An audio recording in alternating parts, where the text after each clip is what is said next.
All right, good morning, everyone. We are live, and as usual, Joe is back to his old self, and I don't know where he is. He's late, but we have Jack from Jack's Business Talk here. So, good morning, Jack. Good morning. Thank you for having me on. No, yeah, so hopefully Joe jumps on because this topic was a little bit more for him from the lending side of things, but the topic was also kind of Jack's idea. So maybe Jack wanted a little more understanding of what may happen if Fannie and Freddie were privatized and whatnot. But let's catch up with Jack. It's been a while. What you end up working on, man, right now? Well, I finished up the apartment of the eviction unit. I haven't shot the final video of it yet, but yeah, I just have to clear out a dolly and a couple other small pieces, and I'm going to shoot the video. It's already been listed, but yeah, it's going well. My next big project is to tackle a roof. Cool, man. How's the weather been so far? So if anyone see Flavio, Josh, and Jason tuning in, thanks guys. Joe is running a little late right now, but we're just catching up with Jack and what's he doing in the Pittsburgh market. I know he's trying to pick up some side hustles or figure out maybe like what career direction he's going, right? Yeah, so that's the other thing I've been working on too i- i- is do I want to do go get my CDL and do truck driving? I've been studying up on that, or do I want to get my real estate license and work more on that aspect and do more handyman? You're smirking down there. You have something to say. No, we just have him, tuning in like his normal self. So Joel is here. So good What's up, morning, guys? Joel. Good Back to your morning. old self, I see. But thanks for because this topic is mainly for you, I guess, in I a know, way. right? I So know, we I needed know. you to tune in. But Yeah, my thanks for joining channels us, man. weren't connecting properly. I've been trying to mess with this for a few minutes here. I don't know what's going on. Yeah, so I know Instagram is having issues. You're not able to stream on Instagram right now. Yeah, well, I took that off I'm and not blah sure blah blah. why they had that little warning symbol thing saying that they're having issues with Instagram. But yeah, Jack has just kind of been catching everyone up what he's working on, side hustles he's coming trying to come up with. But what have you been up to, Joe? Yeah, man, I've just been working nonstop, working on the business and building things back up. And as I said many times, this has been a unique couple of years in our industry. Um, but just working, man. That's about it. Cool. So everyone, just a reminder: Joel's YouTube channel. He has two of them. He has his Strive for 25 podcast channel and his Lending for Entrepreneurs channel. So go subscribe to those. And got Jack's Business Talks channel. So go check that out and subscribe, please. But Joe, did you get a chance to kind of think about the topic that maybe Jack wanted to touch on and whatnot? Yeah, I did, and I think it's such an interesting topic to dig into because as I was looking up some stuff, there was a few things along that path of Fannie and Freddie, getting under government sponsorship. Some things that happened back in 2012 that I had no idea about. But yeah, I'm looking forward to digging in. Yeah, so Jack, maybe is there anything that's specific that you kind of want to bring up to Joe or your thoughts on this? And like I said, we're going to be talking about kind of the lending side of things. And, I know Trump has been mentioning that Fannie and Freddie should be privatized and whatnot. So, Jack, was this something that you've been thinking about this why in your investing journey right Yeah, now? so yeah, so I guess like for me, my question is I'm not familiar with like when Fannie and Freddie were created. Was there a time that it was privatized and then it got government backed and they're talking about just throwing it back to the public, or was it always a government thing? Yeah, I mean, you know, I think Fannie was built first in like the 30s. Freddie was built in like the 50s or 60s later to be able to have more competition rather than just being one market for this. And then obviously the collapse of 09, 08, 09. They didn't have the capital, all the assets and bonds that they were holding on portfolio on balance sheet deteriorated in value. So they didn't have the capital. So, I mean, you literally would have had the entire housing market, implode.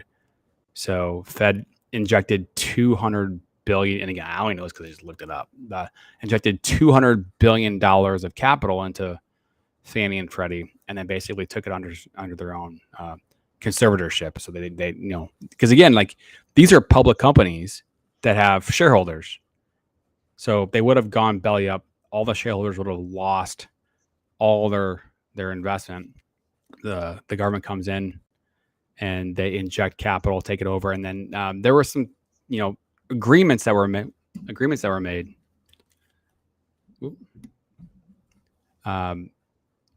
Where the government would take the profits. Actually, I take that back.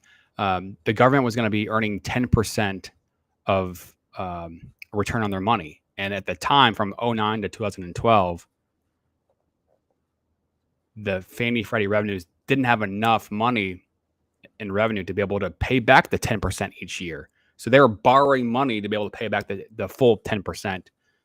And so then in 2012, this is kind of what I was alluding to before. In 2012, there was an amendment to the agreements, and they basically changed it to where just all the profits that Fannie and Freddie earn will go towards the government to pay back the dollars.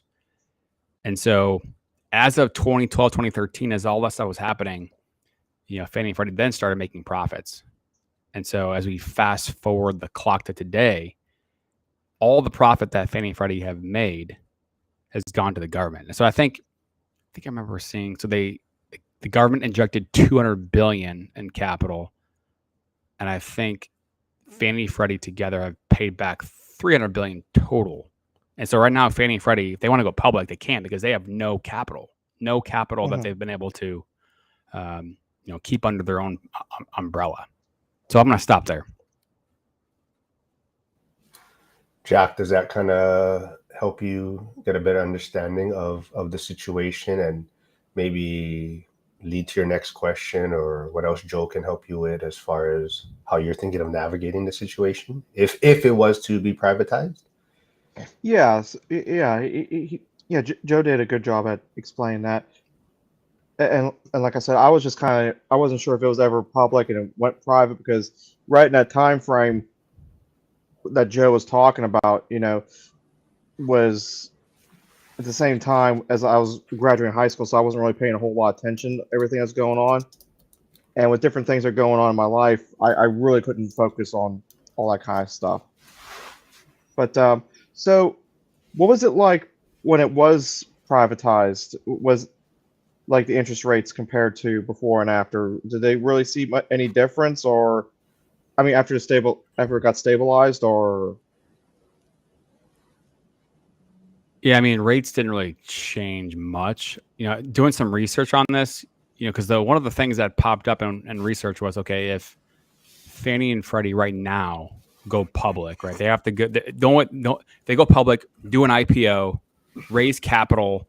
How much could they actually generate in capital coming in? And I saw different estimates from 50 million, 50 billion, I think, 25 billion, 50 billion. The number that they keep saying that they need to raise to be able to make this happen is $200 billion to be able to make it, to have the capital reserves. So if they went public today, could they raise enough capital to make it happen? All signs pointing to no. And then along the way in my research, there was talks of, well, if they do go public and privatized, that could have an impact to increased rates. And all things being equal, maybe it was fractional, maybe 0.25%, 0.5%, something like that. And from my research, it basically was saying, hey, right now it's government backed, so everyone has full 100% faith that it's not going to go belly up. So you're going to have stronger demand for these mortgage-backed securities in the secondary market. Whereas if it's public privatized, you don't have the full backing of the government, so there's a little bit less confidence, and so maybe there's a premium built into that. But who knows exactly how much, but 1/4 to 1/2 is what I saw. Yeah, because they have to get their returns too, right? So like you're saying, if there's less stability or kind of concerns out there for them to get their returns, that's why their rates are going to have to probably be slightly higher. I guess the way I'm kind of looking at it, or trying to figure out if it does happen or how I would navigate is you look back at 2008, there was just a lot of maybe bad actors in a sense, where there was just a lot of like they said, ninja loans and products out there. So there wasn't as much, I would say, maybe regulation, if that's the right word.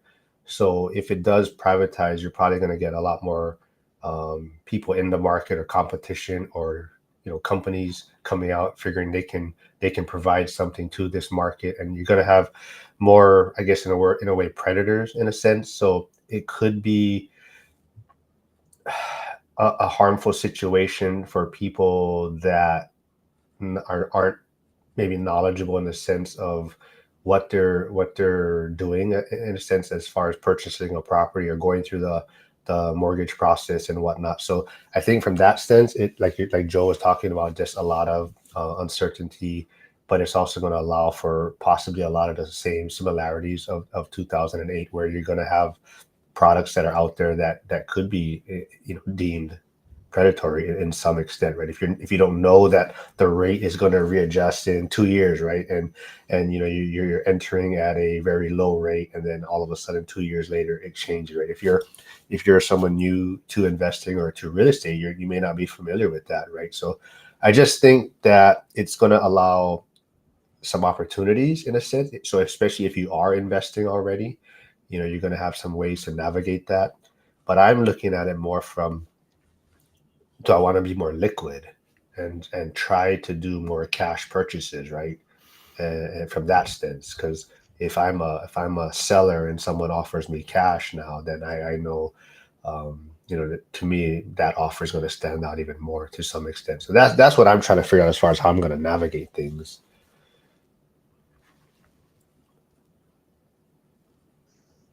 Jack, any more questions for Joe? Like, what else do you got on that?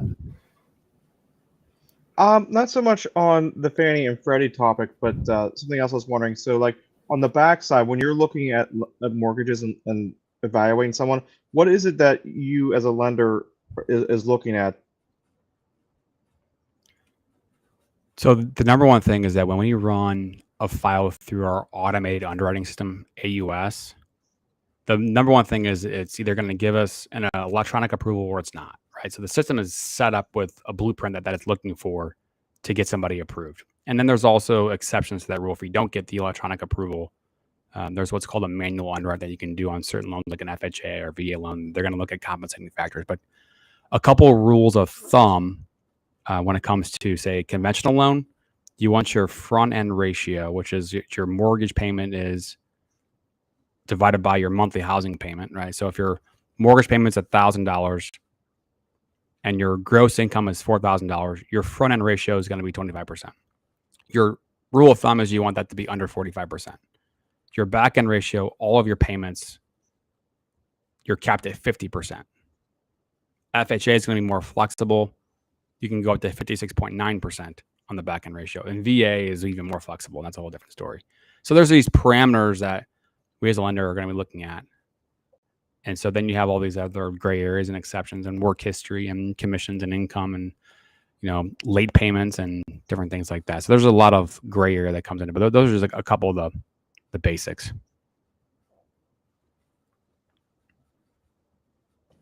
Just want to say what's up to Joe V tuning in.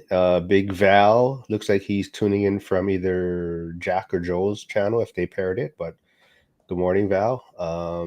But yeah, I think so. Joe, what are you seeing out there on your side of things as far as the lending side? Is things picking up for you, or?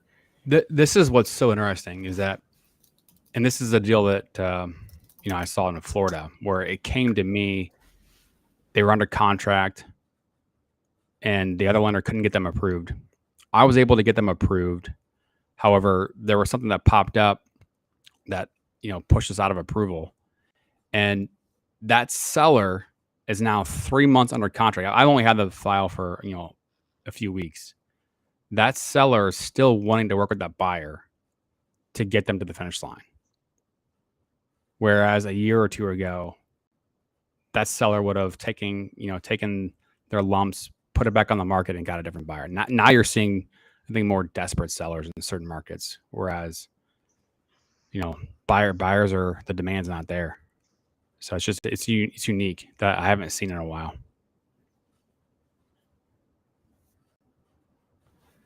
Sorry, I lost Jack's questions for Joel. What else did you want to touch on, Jack?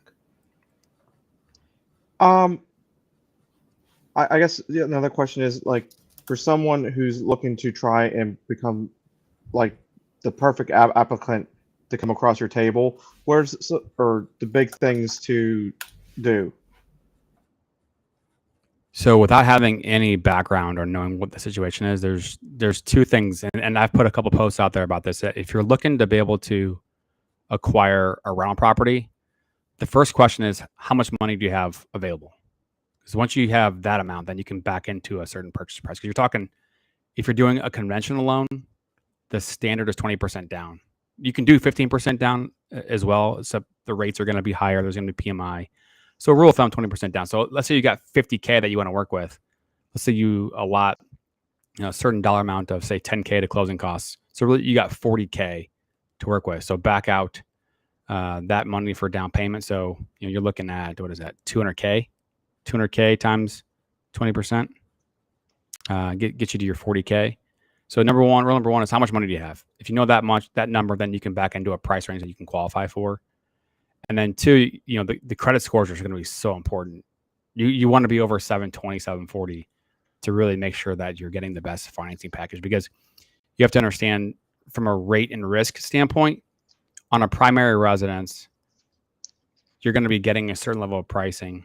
On an investment property, you're going to be having a risk-adjusted price is going to be higher. So rates are going to be higher, 0.5%, 0.75% higher than a primary residence. And so I always tell this to buyers that conventional loans, let's say you're talking about a primary residence buyer, conventional loans are more credit score sensitive, whether it comes to rate adjustments and DTI and all that. Whereas FHA is going to be less credit score sensitive and less sensitive to upticks on rate and qualifying. So then if you're talking about an investment property, it's going to be even more stringent on guidelines. Joe Steven, who's a new member in school who's looking at investing in Pittsburgh, asked, Joe, do you work with foreign investors? I'm from Canada looking for a DSCR loan. Yeah, there are going to be products out there for that specifically. Yep. We call it a foreign national. Now, there are some other... Do you work with foreign investors? I do, personally, yeah. Okay, well, yep. There you go. Sweet. Well, let's do it. So on that topic, since Stephen brought up DSCR, I did have someone I was talking with yesterday, and they are trying to understand and wrap their head around why is DSCR loans so much more expensive from like the fee standpoint, when doing a DSCR type of loan. Hey, Mark, my audio just cut out. I'm sorry.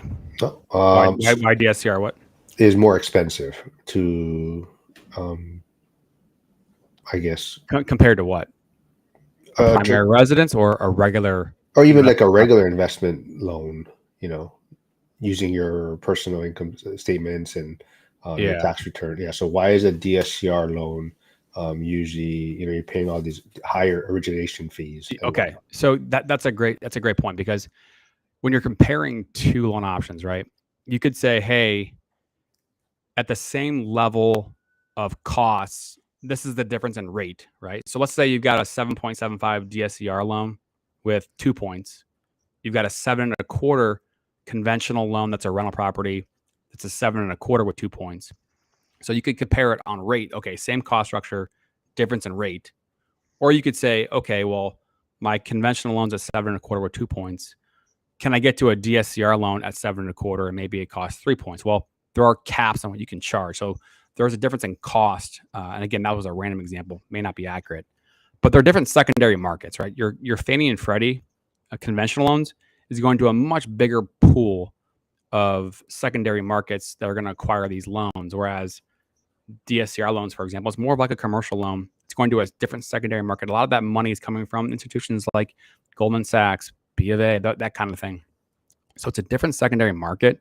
So that's the biggest thing. And then, I think the number one thing that anybody that's going to be doing a DSCR loan needs to be aware of right now, and that's the prepayment penalty. Because on a conventional loan, there's no prepayment penalty. You could refinance, pay it off whenever you want. Now, the lender that originates it may have a penalty, because if that loan gets paid off in 6 months, they have a penalty they're going to incur internally, but not to the buyer. Now, on a DSCR loan, you have a sliding scale of prepayment. So let's say that you have a DSCR loan that's got a 3-year prepayment penalty versus a DSCR loan that's got a 0 prepayment penalty.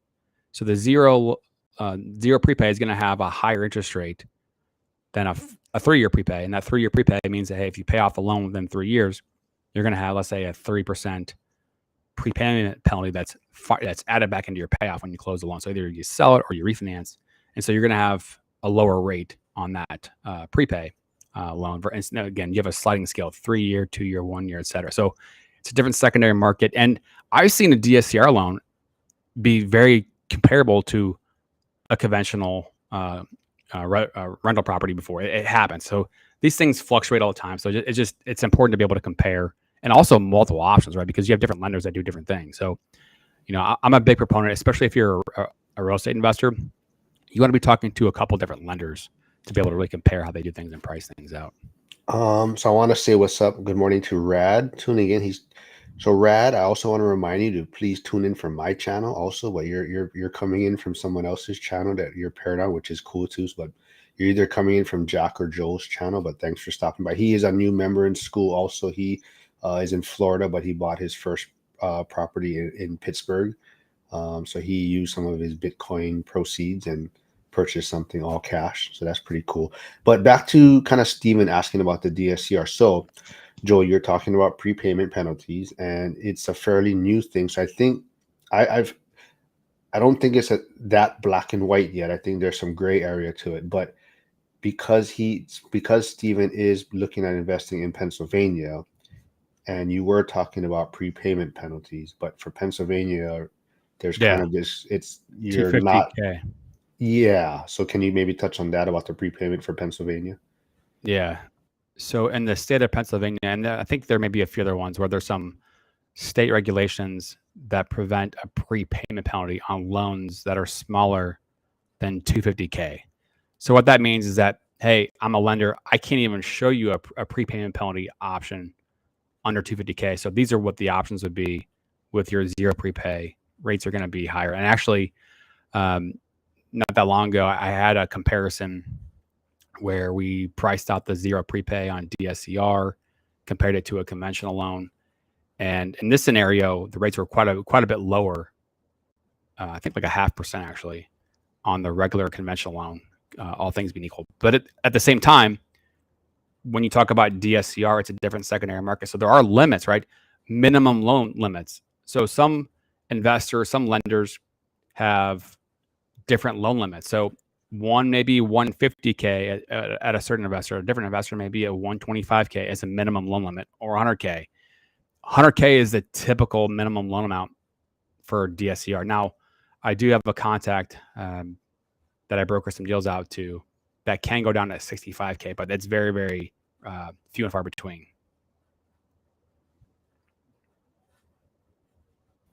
Yeah. So I guess also for Steven, I'm not sure if Joe touched on it that much, but for the prepayment, typically, if it's not going to have a prepayment, the rate might be slightly higher, because there's more risk for the lender for you paying it off quicker and whatnot. So typically, if you are able to get one with a prepayment penalty, the rate will be slightly lower from that standpoint. Nuclear war, thank you for stopping by. You see you're having fun in the chat section. But yeah, I mean, as far, he's not country boy. Well, I don't know, Joe. Country boy is asking, do y'all think ICE getting the job done? Do you want to touch on that a little bit now, or? I know we got some California people in the chat. Is you folks staying safe? Is it as bad as the news is making it appear? I mean, is it media driven, or if you guys have any insights from California, maybe you can chime in the chat. Well, one of the things that I saw was that I think Gavin Newsom had like 1 or 2 posts over like a 30-day period on X, and then within a 2-day period recently, for whatever reason, he had posted like 40 times in a couple-day period. So I don't know why he would do that or what's going on, but I don't know if you want to call it defensive or damage control, but yeah, I'll leave it at that. Oh, Rusty says far from LA here. Yeah, so hopefully stay safe, man. I mean, I know it's far, but Jack, I know you probably have no thoughts on it, right? Or you have a thought on it, or I my thoughts are kind of very minimal. My only real thing is simply just that it's not the first time the National Guard's been called in to deal with something of this nature. So I don't know why this time is being so driven to such an extreme on the media. I mean, I know it's news and stuff, but I'm not sure why we're painting good guys and bad guys over what is just ultimately a situation that's occurring. well, yeah. I mean, I think like you're saying, I like to Country Boy's point. He's kind of, or this person is asking, they're only seeing videos or maybe what the media is showing, right? So but you're hearing some people say it's not, there's nothing going on there. And then you hear people, Peaceful protests. yeah. So, it's just, you can get caught up in this. The media is being the media, and it's better for us to be confused. That's what they want, right? They want you distracted and whatnot. But you know, to me, it's kind of, it just falls into that path of them just, you know, having more control and keeping you distracted and not focusing on yourself and being able to do what you can do, and you can get so riled up about this. And I think they definitely focus on people's emotions and get people emotionally involved and whatnot. And I am surprised that there's a lot of people I see posting things where, like, you know that that it's the whole thing is, are you an illegal immigrant? Are you an immigrant and whatnot? And people are getting upset. Are you not saying illegal? And so, and then, people complaining about, you're waving your country's flag and you're spitting on the U.S. flag, but you don't want to go back to where the flag you're waving. And it's just a whole chaos and mess. And, but just, and I hope people just try to focus on what they can focus on, and do better and put their situations ahead and whatnot. But and I think that's why hopefully this type of content, like, lending side and what you can do better, because I think definitely ultimately whatever happens, there's going to be a lot of opportunities out there, right? I think that's the biggest thing. And I think I don't know, what are you guys seeing? Like, are you guys, is Joe, a lot of people coming to you, bringing to you deals that you're just like, oh man, this is a great deal right now? Yeah, I mean, I just had a realtor come to me with I think it was like a 30-pack deal in Collinsville, Illinois, and a buddy of mine is in that area, and it's like, okay, here's an off-market deal. Here you go. See if the numbers work. And then the seller that's okay. We're doing a seller carry in the back end. So, that's just one example. But yeah, I mean, the big stuff, I think people maybe at a time in their life where they want to be able to just get their cash and move on. And so I'm seeing the people that want to grow and scale. There are some packages that are out there to acquire that are, talking about commercial lending. Frank says he's barely legal. Good old Frank. Yeah. Yeah, it's definitely a tough situation. It is a tricky situation. But yeah, they're just, they want us to be at odds, right? They want people to be confused and emotionally involved in the situation. But for you, Jack, I mean, are you still looking right now? I mean, I know your W-2 side, you're more focused on kind of getting that resolved, seems like, right? Like the job situation, the future of that, the side hustle side and whatnot. Yeah. I think what the big thing for me is I'm just trying to finish up some projects, and I'm just kind of curious about what's going on necessarily in the whole mortgage industry right now with everything that's being said, or is this just more noise from the current administration trying to make it seem like there's more going on than there is? I mean, I'm not sure. Kind of like what we're talking about with the whole thing in California. We're only being told what we're being told through the media and stuff, and how much is actually being told, how real is it, and how serious is the whole thing going to be? Yeah. Big Val says he'll protect Frank. He'll hide out with you. Yeah. Good morning, Kenny. Kenny, thanks for stopping by. Rusty says, need more info on making creative financing deals.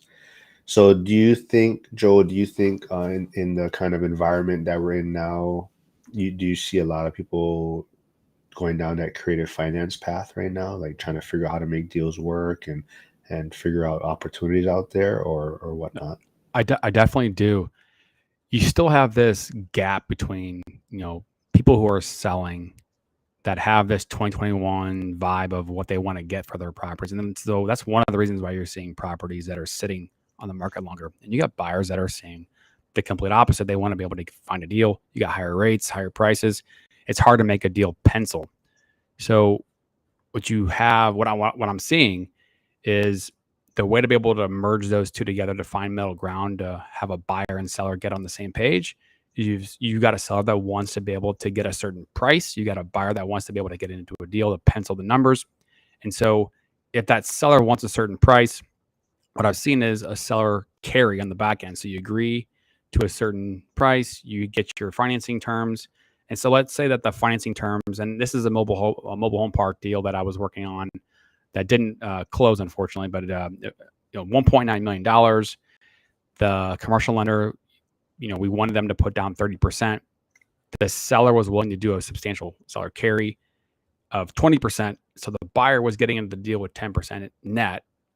The lender was going to provide the 70%, and the seller was going to carry 20% on the back end. So you get your first mortgage, it closes, you record it, that deed of trust is on the property with the county, and then that second deed of trust gets completed with the seller and the buyer on the back end. And a lot of times it happens with a separate escrow. It's a different title company potentially, or separate escrow chain. And then that second is typically like a 2 or 3 year balloon.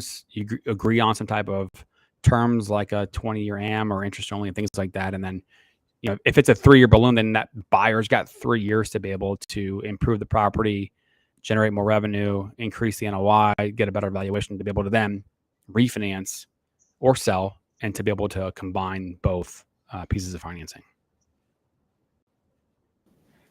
Yeah, I'm taking some shots right now in the chat section. Frank said I'd give him up in a second. That's why he said he appreciates Val for hiding out with him, but he said I'd give him up in a second. I told him half a second I'd give up Frank. Then of course Joel brings up my bald head being the bat signal for the cops. Country boy says, bro in the middle, so cool. He can sell water to a fish after catching it.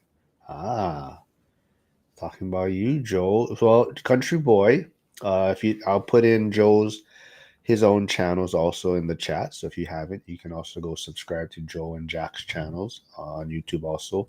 Would definitely appreciate it. Let's see, Rolando. I'm almost at 100 subscribers, Mark. On your new channel? Cool. Yeah, a brand new one, yeah. While I'm looking for your channels to throw in the chat, Curtis is asking, can you do 5% owner occupy and have seller carry? That might beat the 50-40-10 from Velocity Mortgage strategy. I have not personally seen it happen in my ventures, but I'm sure it can get done if you have the right, group of vendors, title, realtor, seller. Hold on, I'm putting you guys' channels in there. Why do you think basketball Americans? Oh, come on, man. Hold on. I'm trying to find Jack's channel. Jack, ask Joe a question while I'm looking for your channel. Jack, I got a question for you. So you mentioned full-time job and then also a side hustle. I don't have all your background, but I'm curious to hear more about the different things you have going on with your day job stuff. What do you do? So currently, I'm a machine operator for a pharmaceutical company, and we assemble the syringes that get filled with dye that will inject you before your MRI or CT scan, and that's why I do it for my W-2. I'm getting back into doing some handyman type of work and all that kind of stuff. And as far as the rental property business, I do, I buy long-term rentals and I do value add projects. Cool. Yeah, so this year, the projects I have left is I have, well, I just finished the one unit. I've been calling it the eviction unit because just went through an eviction. But I literally just finished it. I haven't filmed the video for it yet. But that one's I just finished. My next project is getting a roof put on another place. And I have 3 concrete slabs I need to pour this year. So this is the question. This is how I ask this question to certain people, not to get into their personal business too much. But the question I ask is, okay, let's say you take your main job and then your side hustle. What percentage of your day job income is your side hustle stuff generating? Is it 10%, 20%? How would you quantify that as a percentage? Oh, it's just starting out, so it'd be like 10 or less. Cool.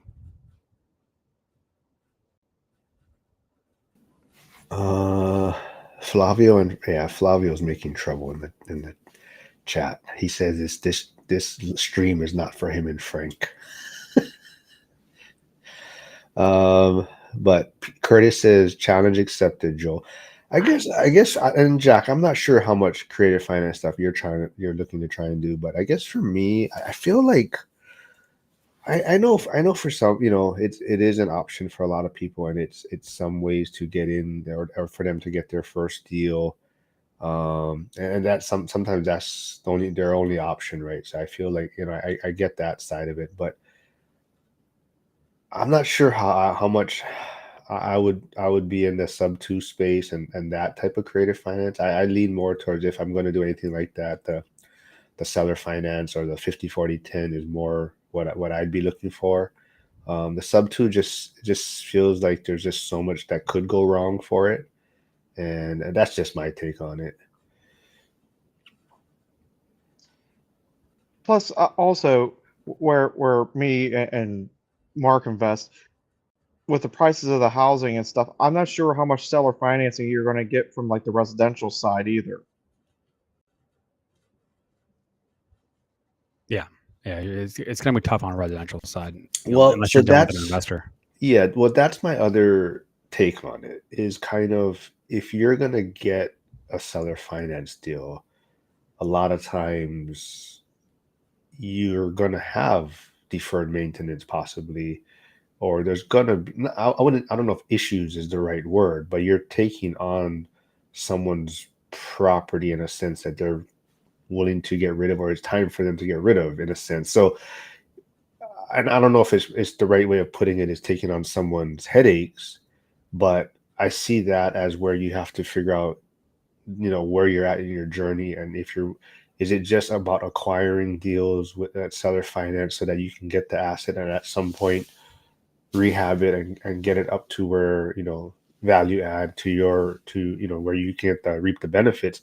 But I feel like it's kind of like that person is willing to do this because they don't want to deal with the maintenance, or they don't want to deal with what they have to do to bring this property back, right? So I feel like that's the dilemma with like seller finance. Yes, there's deals out there, and I've seen a few, and it's, for me, it's kind of like, do I want to, this property doesn't quite maybe fit what I'm looking for, but the entry point is great. So it's kind of like, where do you draw the line, right? You can get a good entry point on it, but as far as maybe the property itself, maybe it's a little further out than you'd like, or the area is not exactly ideally where you're investing in a sense.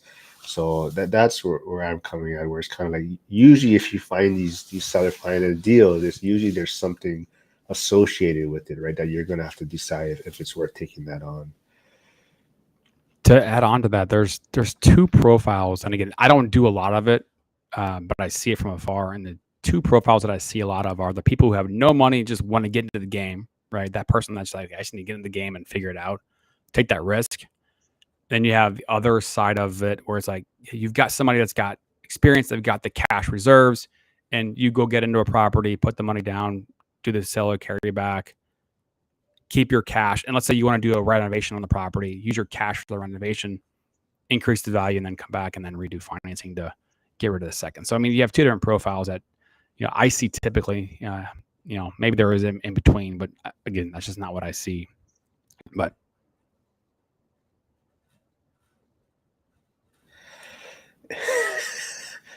someone likes your hat, Jack, in the chat. Joe said we need, bringing up shirt. Joe V said we need a Let's Save Frank t-shirt. But while we're on that topic, then I'll just show the other shirt that Old Guy REI is selling right now.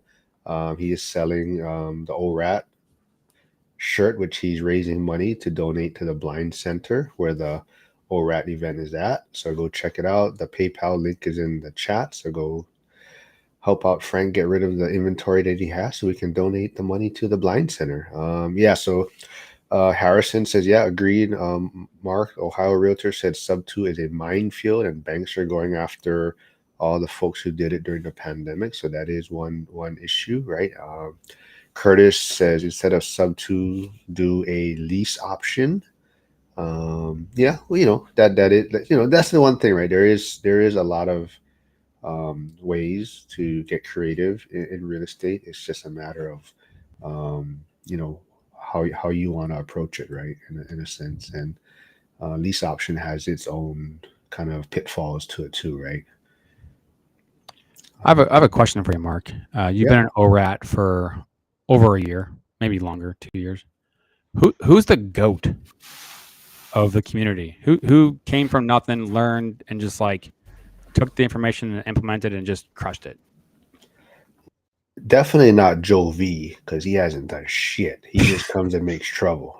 The GOAT. I mean, besides Zuber himself. You mean like from when he implemented school, or just ORAT from Zuber's original, from when he has started his channel, I guess? I mean, I guess all of the above, whichever one you want to choose to identify. I mean, if I behind? had to say, I mean, I would probably say like Millennial Mike, if you're gonna talk about from like the original, when Zuber started his channel. So like I think that's how he connected with Millennial Mike.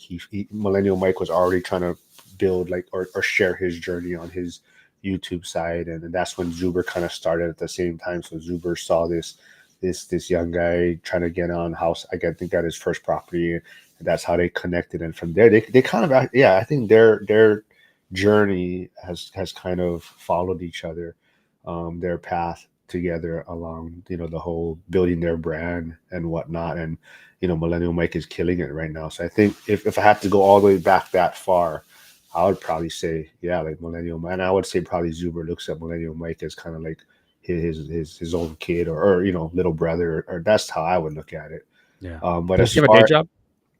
He's a SWAT officer. So that's right. he got promoted. So he's a little bit been busy on he's been a little inactive on the social media side. He has a baby on the way. So I definitely feel like he's kind of just he's kind of focusing on some other things right now.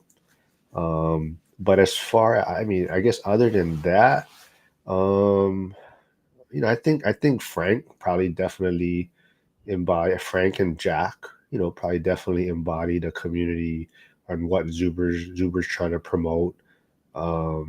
Definitely, kind of that small and mighty, always, helping everyone. It doesn't always have to be bigger is better, especially like Frank's journey. Frank has had his struggles, got back in it, willing to help, so even like his Zoom calls on Wednesdays have all been, it was before school even started, right? So that was kind of where the whole accountability groups all started. So I definitely feel like Frank is kind of that, exactly what is, even though it says OG for old guy, it's definitely the OG of kind of the community. And Jack is always, Jack is the one that's trying to figure out a way to do like an East Coast type of meetup instead of just a Vegas meetup. And he's trying to blend all of that. And Jack is always asking a lot of great questions in the school community. Like I'm just in there fucking around and making trouble, but Jack is actually asking questions to try to get people to think, and thoughtful questions and whatnot. So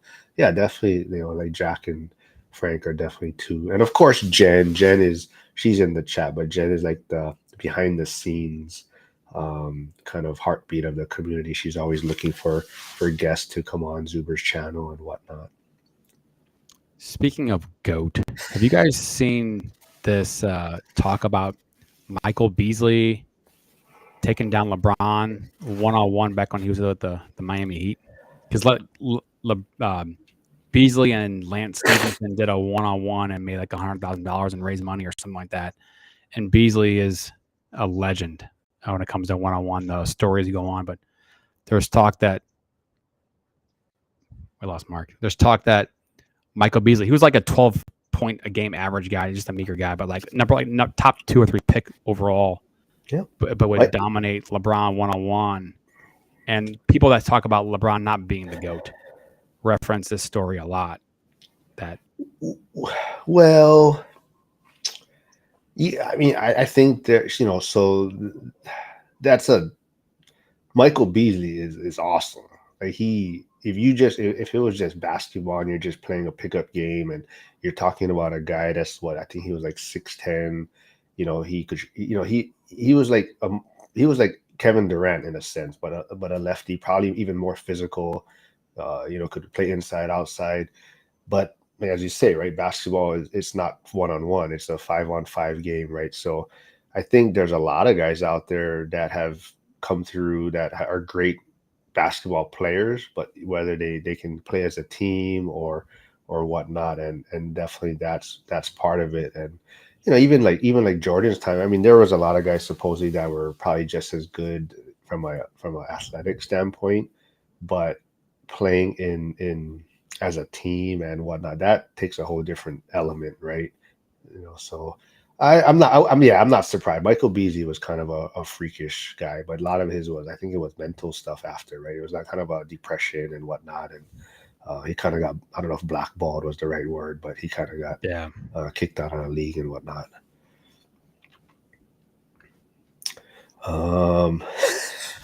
Hey, since we do have some Cali people in here, I always forget, but do you guys know that there's a SoCal ORAT group that has a Zoom call? So Owie Nicholas, who's in California, who also invests in Pittsburgh and in Pennsylvania areas, but I saw him post on school, on his Facebook or whatever or Instagram that they had like a SoCal Zoom calls and whatnot. So I don't know, just letting you guys know there's like a SoCal group, ORAT group going on. Let's see. There's a lot of good comments in here. Yeah, so Jovi also mentions Jared. Yeah, REI Jared is very up, because if you look at the school community, he's like by far kicking everyone's ass in the amount of comments or what is it, replies or whatever. He's like by far, way and above everyone else.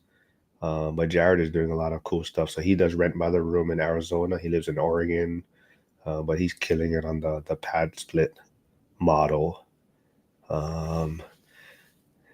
Yeah, you're gonna have to kidnap people, Jen, to go to California. Everyone's going in a different direction. Everyone's getting out of there. If KC tunes in, he's gonna be like, he's out already. Well, look, I like Josh's comment. Zuber raised the whole community, not an individual GOAT. Just rising tides lift all boats. Kind of a mentality. It sounds like. Yeah, but I think if you encompass everything about kind of Zuber's message, I think Millennial Mike definitely checks off a lot of those boxes, right? He Millennial Mike got the house hack. He started the social media press, started the YouTube channel, shared his journey. Then he started getting into more, finding private lenders to work with, finding his market, becoming like the face of that market. Sorry, I got this cough going on. But so I think if you look at probably what Zuber represents, I think Millennial Mike probably checks off all the boxes there. But I guess technically though, he was already going. Sort of. Already doing it. Yeah, I mean, he was already going, but he definitely wasn't. their journeys really started together on the YouTube side. They kind of started at the same time. Um, Well, yeah, Flavio says Mark is the one. The one. Flavio just says that because Flavio has direct access to me, so he's like messaging me all day and just sending me memes and making trouble, and then I have to help him how to figure out.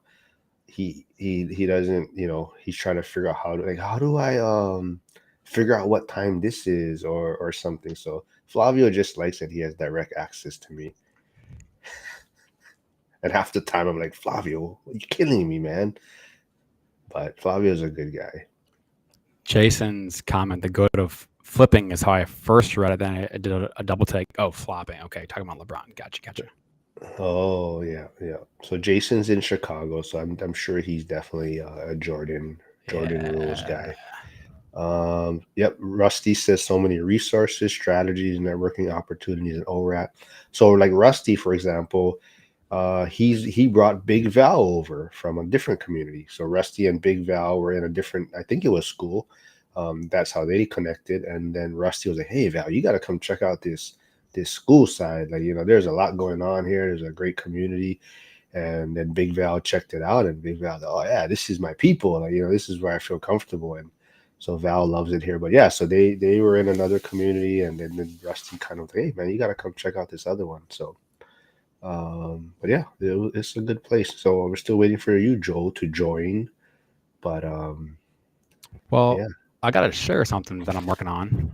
So can you see this wristband? Another thing? What the Can you shit? see this wristband? I gotta share something else for you now. No, it's all in the same lane. It says one stream away. One income stream away. So I'm not sure exactly on the date. Maybe it'll be July 1, maybe sooner. But it's all about, hey, building an income stream, putting together 30 days, building the habit of working every single day, even if it's for 2 minutes, working on that task or that goal. So that's something I'll be kind of working on launching soon. And that's part of the reason why I talk about income streams so much, because if you increase income, save money, then you can invest. All right, hold on. Before we move on that, I need clarification then. So Rusty and Val. Rusty, Val told me that you brought him to the ORAT committee, but Rusty looks like he's saying Val brought me over. So I don't know who's telling the truth. So I need clarification on that. But both of you are cool dudes, so glad both of you joined. But back to Joel's what he's working. So what is that going to be though? That's going to be it's gonna be a 4-week sprint. One webinar each week on a Monday or a Tuesday, and it's just going to be keeping it top of mind. Programming your subconscious to be able to reach your goal, put the habits in, and it's just going to be. It'll be $25. You get $25 to get into it. Lost Flavio. You just lost Flavio. $25 said, "Sign me in, Joe," and then you said $25, and Flavio's out now, probably. $25. We'll ship you the wristband, and if you complete the challenge, which is doing one thing or 2 minutes every single day, and we'll track it, then you're going to get a gold wristband, a gold one. Oh, Flavio, texting me doesn't count as doing something every day. Yeah. Okay. So yeah, send us the webinar information and whatnot. But I think we may have lost Flavio at $25. But if not, well, I'm sure he'll just text you to send $25 his way. Okay. Well, another question will be: can Flavio access from his flip phone? Of course. Okay. Of course. Just making sure. You can do the audio. No big deal. Okay. Harrison says, "Yeah, Val and Rusty are definitely great adds to the family."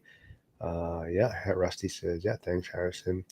So yeah, so wait. How is this then?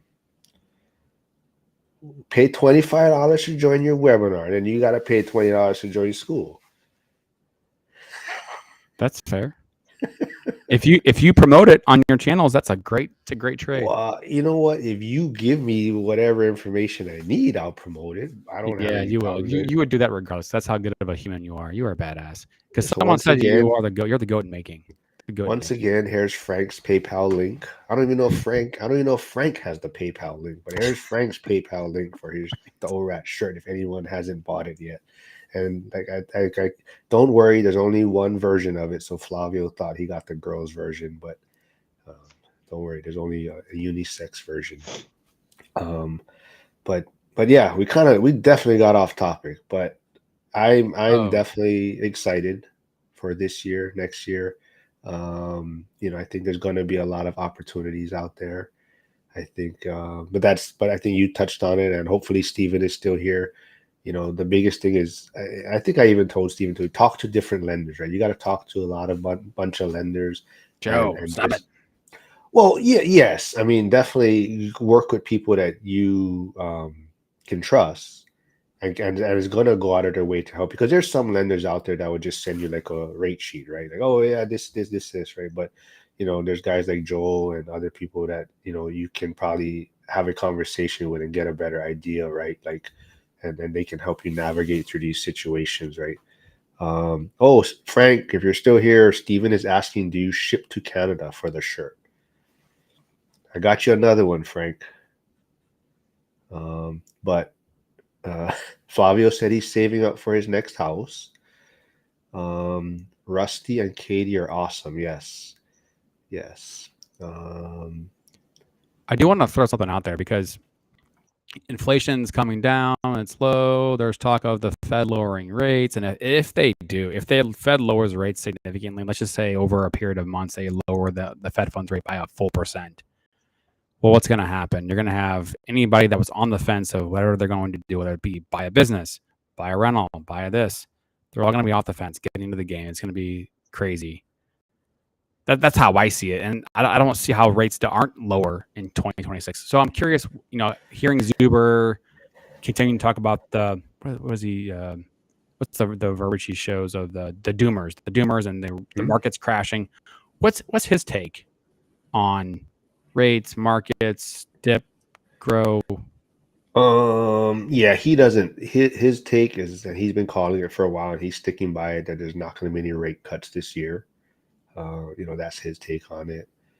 I definitely feel as so that's also why I'm so big on people just getting started, because you have to get in and there's so much other things to learn and get in, even after getting your price. It's a lot of, like, so one of my friends who just bought something in Pittsburgh, like, he was like, oh yeah, like, you learn so much just even dealing with the appraisal, dealing with the inspection, trying to figure out that type of stuff, or even you even don't even the property management agreement that you might get with the company you're going to work with after. Then you start realizing there's these other associated fees that come up possibly, or how they do their renewals. And then there's just so much different things that you're learning in the process. So it's like, to me, that's why I feel like getting that base hit first, getting started and getting your foot in the door, and then now you have other levers to play with after. But you really got to get started before you can really start navigating, because if not, everything is just kind of what someone is telling you or what you're reading in a book, and you're not really absorbing a lot of things. So I really think getting that first base hit is super important. Okay. Before we yeah, hold on real quick. Yeah, so Zuber's not expecting rate cuts this year. He definitely sees 2026 is going to have a lot of opportunities out there. So those that are getting prepared, those that are doing the work are going to have tons of opportunities to make some moves next year. So I think that's one way to look at it. But someone does, so there's a couple questions for you, Joel. Harrison's asking, do you do sub 100K loans? I do. Yeah, I broke them out, but I do. Okay. Jason is asking, what is included in this besides, I think he's saying bracelet. Like, what is the webinar going to be about? Can you tell us more about it? Yeah, I mean, the basic premise is it's going to be a framework of talking about the overall goal, the plan, generating more income. Everybody's going to have their own lane that they're going to be doing to generate more income. It could be a second job. It could be a side hustle. It could be editing videos. It could be whatever, copywriting, whatever it is. The goal is to help somebody navigate, identify what they want to be able to do.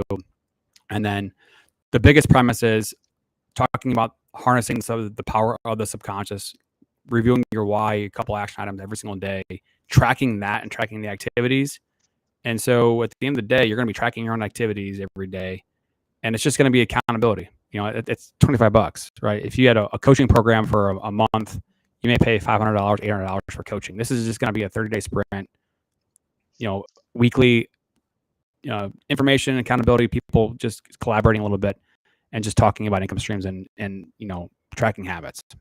So it's going to be about an hour, and I'll be you know, some various strategies and mindsets and just basic things. It may not fit for everybody, but the goal is to be able to have some accountability, to be able to put the work in every single day. Because you know, you have the typical mindset of, hey, I'm going to work 5 days and then take 2 days off. If you want to build a new habit or a new lifestyle, you know, the common research talks about, you know, doing something every single day, and if you miss a day or two, you got to start back over. So that's the basic premise. So Joe, I give you shit about being late, but Max, thanks for stopping by. This is, you know, I'm glad to see you're here, but Max is usually late to his own accountability call that he runs. But hold on, yeah. So give me more information later on when you get it for your webinar. Cool. You know, we can share that and get people some bracelets and get them doing something daily, like Jack. I don't know, it doesn't pop up on my feed as much now. Are you still doing the kind of daily videos, the short lives? Yeah, I do them. I try to do them Monday, Wednesday, Friday on the days I don't have other videos going up. Yeah, I don't know, but maybe you'll have a different opinion. But like, I just kind of felt like a broken record sometimes, where I'm just kind of saying the same thing over and over again. So I took away the Tuesdays and Thursdays because there's other videos going up those days anyway. Yeah, that's kind of why I almost really just got away from doing videos like myself. That's why I just do more lives, because it's just way more interactive, and I don't really have to come up with the topic. That's your guys' requirement. Anyone is welcome to come on and do a live as long as you come up with the topic. Then I'm all for it. I'll do it. But oh damn, Jack! I didn't realize I didn't subscribe to your channel yet. I just subscribed. What a dickhead, man! Seriously, yeah? What a jack! Jesus Christ. No, but yeah. So Jack, you're doing some cool stuff. Thursday. So you know, my other question is, how come you don't post the Western PA call as part of the school, like in the calendar? I've reached out a couple times. It'll pop up like once or twice. I'm not sure what's going on. Did you tell him it's every week? Because I don't know if that's because if he can just set it and forget it, that might be good, right? I think was that what it was? I think what I need to do is, I don't think I said in the last message series that it's the same link. Okay. Jen said, Joel sounds awesome. She's looking for a side hustle, especially after getting inspired by Jack's post. See, like I said, Jack in the school community does post a lot of great posts, get people thinking and commenting and whatnot. You know, I'm just there to put my 2 cents on everyone's posts. but Jack actually comes up with thoughtful things for people to think about and what they're trying to do right now. So Jack, do you want to maybe refresh people that may not be in school, or maybe people that are thinking about joining school, what kind of content they can get from there? But what did you post in school that got Jen inspired? So I posted something, and like Mark said, I post stuff just to get people thinking or trying to shift their different direction of thinking. But the post that you guys are referring to is, I commented saying, hey, or you know, what are you guys doing as far as your main job?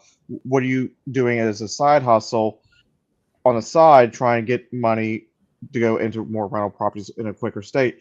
And you know, everyone's commenting and talking about that. There was the post prior to that where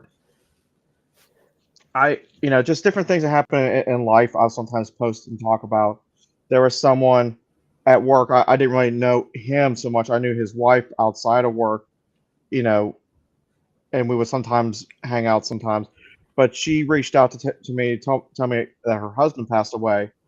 and because he didn't call off on his last day of work, that the company I work for is not giving him his last paycheck and all this stuff.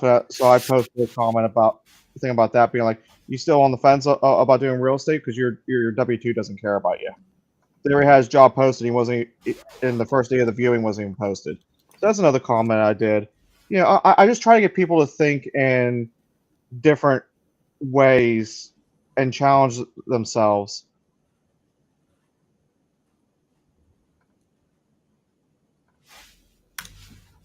Sorry, I was replying to someone's text.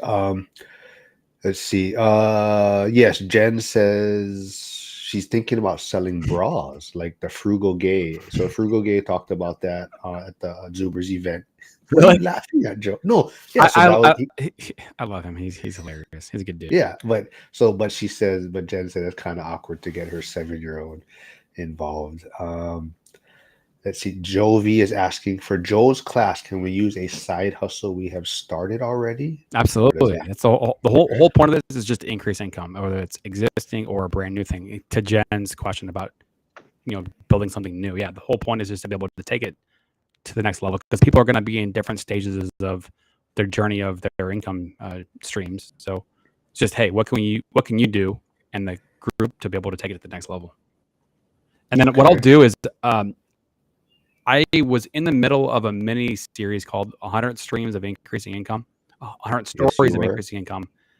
I got, I'm on a pause right now just because of life and job and family. But I'll post a link because there's 8 stories that we put up there. So just to give you an example of some things that people are doing out there.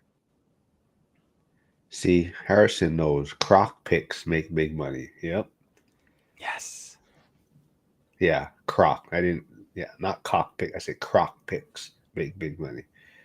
But Flavio's telling you, Jack, send a text on WhatsApp when you go live.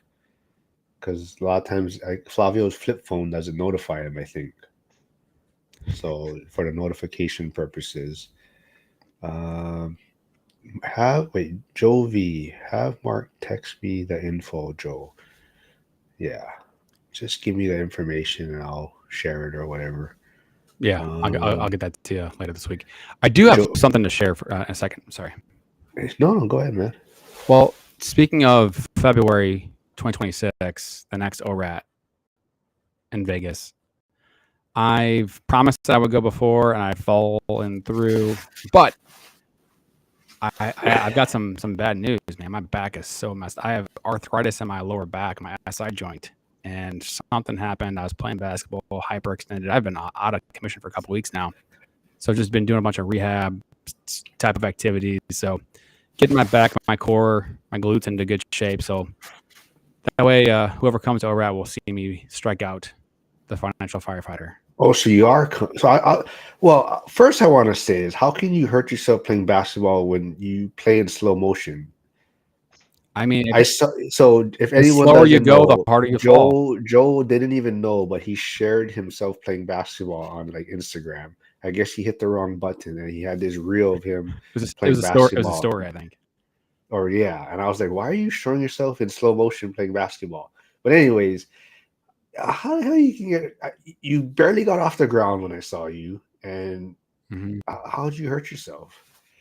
I mean, when you're old, and you know how it is. You're pushing 65, so I'm sure you're aware. When you're well, the thing about it is like I was playing with some 20-year-olds and like we were hooping and I was moving and I just jumped wrong and then I fell. I didn't actually fall, but I landed weird on my leg and hyperextended something. So red light therapy. That's your first problem, playing with 20-year-olds. I mean, but you gotta do things to keep you young, Yeah, Joe V said I'm like 3 feet tall, so Flavio's gonna update his phone soon, he said. All right, cool. Harrison is saying, Joel, red light therapy is great for those injuries. Well, how do I go do that? I don't know how to make that happen. I'll have to research it and figure it out. Does anybody? Well, I do have a membership to Lifetime. Get into peptides. Okay, peptides. Someone was just telling me about that literally this morning. They gave me a brand name. I got to check it out. Anybody a sauna person. I've heard a lot of good things about sauna. I never really done much of it before. Anybody have any feedback on saunas? What the whole thing is there? No. I mean, you mean so I know a lot of people like to do the cold and hot. So they do the cold plunge, then they jump in the sauna. Okay. Right. So a certain amount. Seems to be dying down a little bit, that fad, but that's what a lot of people were doing. I know peptides is really big right now. A lot of people are doing the peptide treatments and whatnot. Um, KC, what's up, man? So he's one of those exiting or exodus of California. He's moving to Vegas. We're going to test out Vegas, but he says he just played basketball yesterday after 20 years. His knees are hurting. Yeah. Rusty says my chiropractor has read. This is turned into like a senior chat right now. So Frank, you can tune back in and chime in. But this is turning into like aches and pains and rehab story. But it actually is very important. So you know, if anyone like Zuber's on this health kick right now, and he's looking great. He actually wore a tank top the other day on his whatever his stream. Yeah, but he's doing a lot of. You know, but I think, you know, on that topic, you know, it's kind of, you know, people try to find balance early in their life, and they're trying to find all this work-life balance and whatnot. And I get it. And even the health sometimes, I think definitely if you look at it, if you just focus, you know, really, really hard and grind for a few years, then you can do all these other things. Like you look at like Zuber, even like Sean Cannell, I see him posting a lot of fitness stuff now. So then health becomes more, you know, relevant again. Right now you're focusing on that. You have all this time to focus on all these other things that are very important to you, right? So I think is that work-life balance, especially when you're younger, it does kind of maybe hold you back a little bit in a sense. Younger like me, unlike you, right? No, you're old as dirt too, man. True. Well, no. Speaking of the fitness part, right? Getting into shape, you know, all that stuff is important. But you know, me, you know, massive ADHD. Like I have to do way many more things internally, process wise, to be able to just do basic living functions, right? Because I'm a creative. I go do things. I'm a salesperson. I go do things, and the logistics part of the job or life are mundane. That it's hard to do those things sometimes. And the working out part of it, for me, I try to do it almost every single day. Is so important for people with ADHD in terms of clearing out the stress and the cortisol and all that stuff. So that's, you know, not only physical but from a mental standpoint too is so important. What about you, Jack? I forget, how old are you again? 35. Oh, you're still young, man. Aches and pains for you? Anything? I have trouble with my hands. I don't know where to go with that. I don't know. They sometimes get locked closed. I'm waiting for the PORN jokes in the comments. Yeah. Is that something you've always dealt with, though? It just started about a year ago. It was funny. I went to the doctor, and they're like, "Well, squeeze my hands as hard as you can." I was like, I'm gonna hurt you." No, you're not gonna hurt me. Just squeeze my hands. I was like, I will hurt you. You do not want me to squeeze your hands as hard as I can. And they're like, no, you can't hurt me. I deal with a lot of tough people. I squeezed them, and yeah, they started screaming because I hurt them. So wait, but so it's not pain then? Is it pain for you though? The joints start to pop, then my hands get locked in that position, and I can't get my hands open again. Well, I don't know. Is that like a condition? Is that like a real? I mean, is there a condition for that? I don't know. See, I was trying to stay away from it, but of course, Jason comes in saying, "Stop touching the pee so much." But Casey's saying, "Just go swimming." I think he's talking about you, Joel. Oh. You know, as I'm giving you guys, yeah, it's all right if you got about, but we're gonna wrap it up soon. But as me giving you guys shit about being, I'm the one here sitting waiting for a shoulder surgery, so it's like. Do I have a next real estate play you're looking at? Yeah, I do. I think there's a lot of opportunities in Pittsburgh right now, so just there's a lot of great deals, just monitoring a lot of stuff and just kind of throwing lowball offers out there. There's probably a lot more opportunities I could take advantage of. There's a lot of guys in Pittsburgh reaching out and asking me about private money and all that kind of stuff, and I'm just I don't want to deal with that. I don't know. I just don't want to partner with people. That's just my thing. I don't. Yeah. Plus I don't think my personality fits well with a lot of people from that standpoint, from investing side. So I think a lot of people would get turned off by my maybe lackadaisical or less attention to detail as some others. I think from that standpoint, I don't mesh well probably with investing, as a partnership with a lot of people. But that's just knowing yourself, right? Troy says sauna is great for vascularity, muscle recovery and repair, but also for brain function support. 45 minutes. Yep. I forget. Yeah, I forget how old Troy is. Okay, we'll wrap it up. I can't see, even Joe V doesn't want to touch that subject, Jack. He says, I can't make any jokes, not appropriate. But if you are in pain, yes, get it checked, Jack. I mean, just hopefully it gets better. I mean, did they give you any treatment though? Like, did they actually give you like some kind of option? They can't figure it out. And the thing is, it doesn't hurt. Family, it just maybe? Has anyone else dealt with it? Has anyone else in your family dealt with something like that? No. The thing is, it doesn't really necessarily hurt. It's just they get locked up, and then you're trying to work. You're trying to pick up bags of barrels and stuff at work, and makes it kind of hard. You feel like you're working with two stumps. Oh, yeah. Troy says he's 46, so he's right around our age.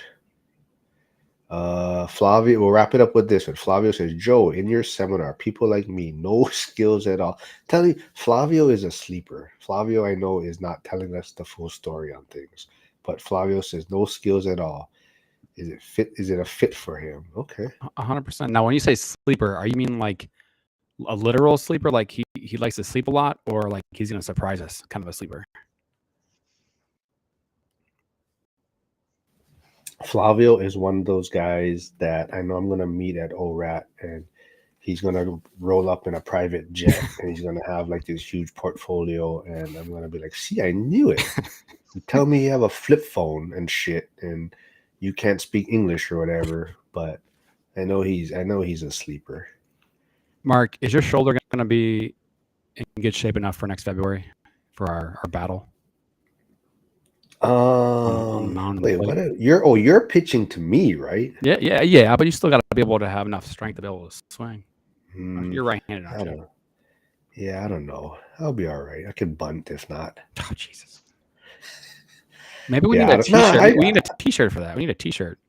I should be fine. I should be fine by then. I should be fine by the end of this year, but it's really how long I want to milk it. Yeah, but I don't know. We'll see.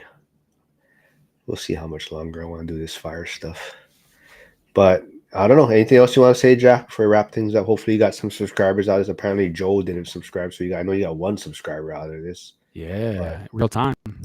Anyone else? Go check out Jack and Joe's channel. Joe has a new one, so some of you may not know of his new one.